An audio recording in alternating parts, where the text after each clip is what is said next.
Okay, so now it's come to making. So you get your slab of clay. I hope you can see this.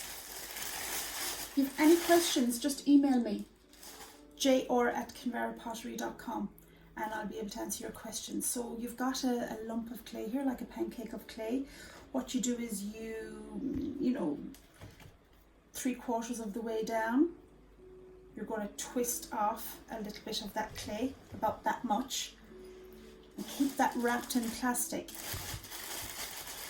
I'm just going to show you how to make your disc, but also in your kit you've got these instructions. This is a kind of a booklet that I collaborated on a number of years ago when I lived in the UK. It's how to make a pinch pot. So this little bit of clay is for you. The discs will be at school and left at school for all time, but this little piece of clay is for you to make your very own pinch pot. So I'll collect both and fire them both, but the little pot will be coming back to you. So again, just a little kind of memoriam of the time you were in Northampton. So for the disc then you're left with 3/4 of the lump of clay, and we need to get this flat enough so that we can cut the template. So I'm just placing it in my hand like this. I'm using the heel of my other hand to flatten it, turn, flatten, because I just need to make kind of a pancake, just to flatten it out. Then it's going down onto your mat, and you're using the rolling pin with everything out of the way to gently roll up and back. Now don't be tempted to do this like you would with cookie dough. You're going to leave ridges, and it's not going to be evenly rolled. Also try not to roll off the edge, because you're going to make it thinner here.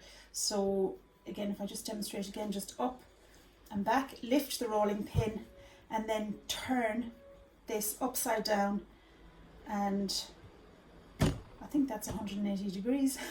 I'm not sure. I don't know if you've done your degrees yet. You're 360 degrees, 180 degrees. So basically I'm just rolling.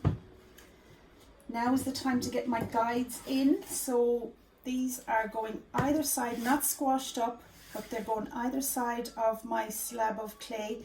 And these are just, I don't know if you can see it there, just so that I don't flatten this too much, that we have a nice tile that will take onto the wall. So again, rolling up and rolling back, and again I'm turning it, so I'm coming in at the side and I'm turning it upside down and 180 degrees, and up and back. So I don't know if you can see how well this little slab of clay is spreading. It needs to spread in all directions so that we can cut our template. And then of course there'll be a time when there'll be no more rolling, because your guides will have, they're not letting me make it any thinner, and that's a good thing. We don't want it to get much thinner than this. So we roll up and back. Once that's happened, you get the nice flat slab in front of you. Remove the guides, and this is where your texture comes in. So you can use the lace that I've provided, or you can find some more, and this is just to make the background a little bit interesting. You can use the textured wallpaper. Again, it's upside down on the piece, and if you're using lace, just make sure that the textured side is down there. You can also use things like foliage. Grasses are really good, or that lovely cow parsley that's out on the sides of the road at the moment.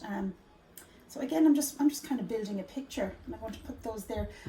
If you are using foliage or leaves, use the textured side. Don't use anything this thick, because if you roll this into the clay, you can see a bit of cuckoo spit there. If you roll this into the clay, it's going to go too deep into the clay and it's going to crack it. So nothing too thick, just nice thin lace, grasses, and your wallpaper. Now we've got the depth of the tile that we want. You can see there it's quite thick. We don't want it to get much thinner, so just a gentle rolling. So very gently we are rolling these things into the clay to make texture. So not just one way, not just up and down. I'm going to come at it diagonally as well, just to make sure that it's all really well taken.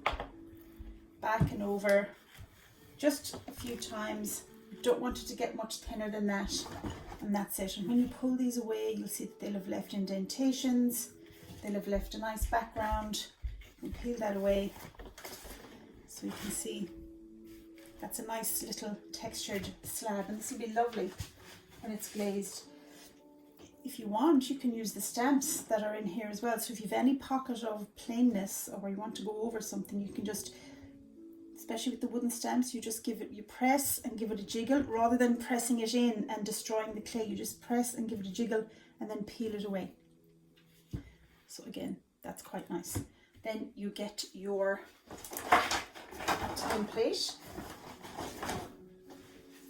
your disc template, and just the most interesting part of your, you choose where it goes, place it down and cut around it. A clay knife isn't as sharp as an ordinary knife, and you hold it like this and kind of point it downwards. So again, we're just pointing it down and cutting around the disc, getting it as circly as we can, if that's a word.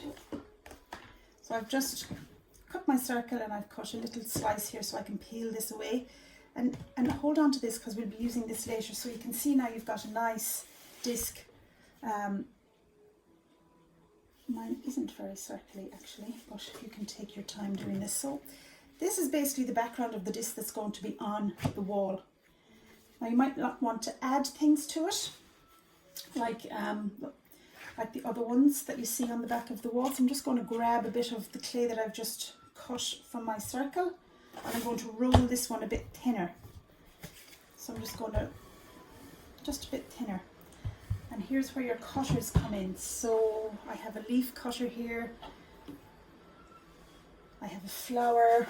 In this one there's also a nice heart shape. So if you've really loved your time at Northampton, you can put a little heart shape on here. So these are just cutters. They're actually used for icing. If you find they get a bit sticky with the clay, you can dip them in corn flour. A little pot of corn flour here, and sometimes that helps them to unstick. So I think up to mine I might add a heart and a leaf. So if you're using these ones, again, these are for icing. So this is where you cut. So you cut from here by pressing down, lift it away, and then this pushes it out. So I don't know if you can see that. That pushes out your clay. Okay. So I'm going to add a heart, I'm going to add a leaf. Some of them you might see have also got initials or their names. So again, I'm just going to take a bit of the clay that we have left over. This is where my initials come in, my name. So you can just put all of these together.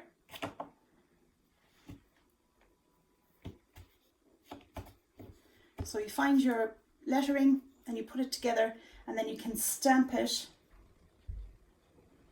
You can do it individually. Again, you're pressing gently and jiggling, moving away, pressing gently, jiggling, moving away. So then you've got your, if that's your name, and then you can cut very sharply around that. So let's just say that that's your little name tag, and that's going to be attached on there as well. You can also do a larger initial, say. So let's just say I wanted to do J.